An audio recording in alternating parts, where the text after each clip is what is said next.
So here we go. Give you a little update on the garden. So we have it split here. So this is my little patch right here. And over here, I'm going to show you Janice's first, okay? She's got some interesting things going on. So this is her garden. And her tomatoes this year, they're looking pretty good. She started hers with seed. And she's got some things here for some reason didn't come up. I don't know why. Here she's got her, these are squash. And she's got some pole beans there coming up. There's another tomato here. And right here, she's got okra coming up. And I want to talk about these two rows here, and how she's got these hills with the grass around it, because her and I have been talking about some things. But let's just continue with her tour, and then I'm going to talk about mine. So over here, this little patch right here, that's her corn. And she's got corn coming up. It's not grass, it's corn. And then you see those three little bushy things over there. Those are pumpkins that came up from a pumpkin that was given to us, well, to me, in the fall. And I stuck it in the compost bin when it started to get gross. And they decided to grow. So they are wild volunteer. I don't know if they're really wild, but they are definitely volunteer pumpkins. And so she took those out of the compost, and we'll see what happens there. Here is where she started her tomato seeds, and she's still got some in here, and I think she's going to keep them. And then over here, she's got this screen on here so the birds don't get it. You'll never guess what those are. Those are peanuts, and they're just starting to come up. So she's got peanuts. And this tub right here, this, I know it looks gross, that's actually soapy water that I collected from my laundry the other day. So I put it in there because it's going to get really hot in the next couple days, and I wanted to make sure that we had water. Well, I mean, we have a hose, but we water with this first. So it may look gross. It's just laundry detergent and fabric softener. There's another tomato. This right here, this is actually a chicken feeder, and we got this off of a connection through Janice. It was a house that we cleaned, and the lady let us take, so it was my cleaning business, but it was Janice's connection, and she said we could take a bunch of the stuff from her house, and this chicken feeder was one of the things. And that lady had flowers planted in it. Well, we took it, and Janice put strawberries in it, and you can see she's got two different kinds. So she's got pink flowers here, and look, she got little baby strawberries there. So these three, the first three over here are pink. These are white. I have no idea what the breed is, but you can see, look, there's a baby strawberry there. And she's got three of them. And look, that one down there is just starting to turn pink. And I think right next to it, she had one that she ate this morning, her very first one. So there's that. This may be disgusting to some people, but this right here is our compost. And let me tell you something. This right here is brown gold. We worked all year on this, and this year we get to use it. And I'm telling you, it's making a huge difference. So over here is my garden. You've seen it a couple weeks ago, but it's grown a lot.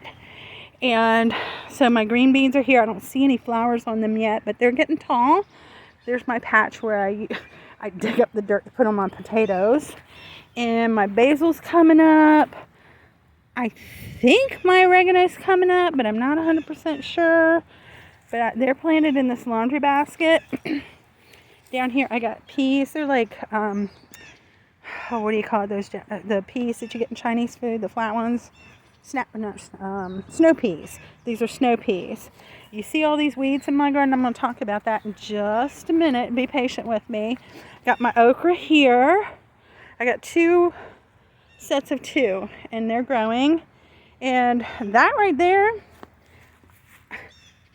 I don't know who planted it, if it was in the compost, or if a bird planted it, or if it dropped off of a tomato plant last year. I have no idea, but that tomato came up all by itself. And then over here, this is my sunflower, sunflower. It's growing, and I swear these things, you can hear them growing. I have one hill. These are gherkins, and they are just starting to get a flower. There's a flower right there. Can you see it? Just starting to get flowers on that, but those are pickle cucumbers. And then this right here, and these are green peppers, regular green peppers. And then, let me come in here. That's a jalapeno. That's a jalapeno, and I've already picked some off of here already. If you want to see, like I have one here that's growing. Oops, I'm not doing so good, but yeah, that's not ready yet, but I'm getting some off of here. This one, maybe tomorrow, has a pretty one in it. And then, oh my goodness, this is how peppers do. Okay, so look, these are those banana peppers. Look, I got one. And I don't think it was ready yesterday, so I got 2 banana peppers. And then through here, this one and that one, these are squash, and I don't remember which is which, but 2 of these hills are yellow squash and 2 are zucchini. And then over here, these are bush cucumbers. I put them in after the climbing cucumbers. So they don't need to be posted or staked or anything, but they're regular. I think they're called Crazy 8 or something, Straight 8, something like that. Cucumbers. They're just regular cucumbers. Then I have my onions here. Something went galloping through my onion patch last night and knocked a couple of them over. But they're starting to bulb up. So you can see down in there. You see that? They're bulbing up. Look at this one. They're bulbing up. So I should do pretty good this year. This is the first time I've ever planted onion sets. And pretty pleased with the way they're doing. Now, all southern gardens have to have tomatoes. And this year I said I'm only planting 3. So this first one here and that one there, those 2 are my slicer tomatoes. And they have flowers on them. I'm going to see, does this one have any babies on it yet? I don't see any. Look how pretty that flower is. Look at that flower. It's a beautiful little tomato flower. This one, look, I got my first baby. I have no idea. I can't remember what breed they are. I just know they're slicers. Now this one here, these are my Romas. Look at this. In here, look at all that. This plant is going to be loaded. Look under there. Okay. Which I use those for just about the same thing you use a regular tomato for, except even for sandwiches. So my cauliflower, this is the first time I've ever grown cauliflower too. And look, I'm getting heads on it. I want to keep an eye on it because one of these had headed up kind of quickly right here. It's gone. You see that because it started to bolt. So I may end up with a lot of cauliflower all at one time, which is okay. I love cauliflower. And, you know, the plants that fall into the cabbage family, like cauliflower and broccoli and kale and collards and all of those are really good antioxidant vegetables. Not a doctor, just saying they're really good. And then here are my potatoes, which have gone absolutely berserk. And you can see I've been piling the dirt up, but I'm having trouble keeping up with them, and they look really healthy and really, really happy. So, why did I say I weeded my garden when it looks like this? And what the heck is going over here with Janice's okra and these hills? Well, maybe not the same intention, but I started thinking about some things. So I don't know if you've ever seen it, but there's a film and a farm called The Biggest Little Farm. It's out in California. And what the story is these people basically bought a farm that was dead. It used to be a lemon farm, and the dirt was like rock. And it tells the story of all the things that they went through to get that fertile soil, and they have orchards and all kinds of things to grow. And what they do is they form a symbiotic relationship with their farm and nature, right? So, I mean, you can see I dug up all the weeds here a few weeks ago and some other patches where there's nothing growing. And when Janice put hers in, I started thinking about that. One of the things that they did was they planted ground cover. They deliberately planted things like what's growing right here, clover. Okay, so clover's really good. It covers the ground.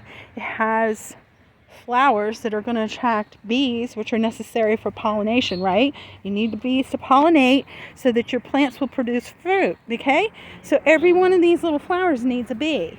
And every one of these little tomatoes are down here are because a bee came by and pollinated. And it's the same thing with the peppers and every single one of these plants, with the exception of the potatoes and the cauliflower and the onions. But all the plants on this side, they need bees. They need pollinators.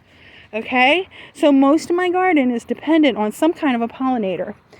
Okay? So they planted these ground covers to attract the pollinators, but also because what happens is if you take all the vegetation off of the dirt and then it rains or the winds blow, guess what happens?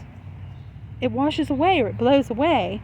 So these ground cover plants actually hold the dirt in place, and all the nutrients that you put into it and all the nutrients that I put into mine starting last fall or even last year if you want to get technical about it, if I didn't start thinking about these things, it would just blow away, it would wash away, it would go away, and it wouldn't be here anymore.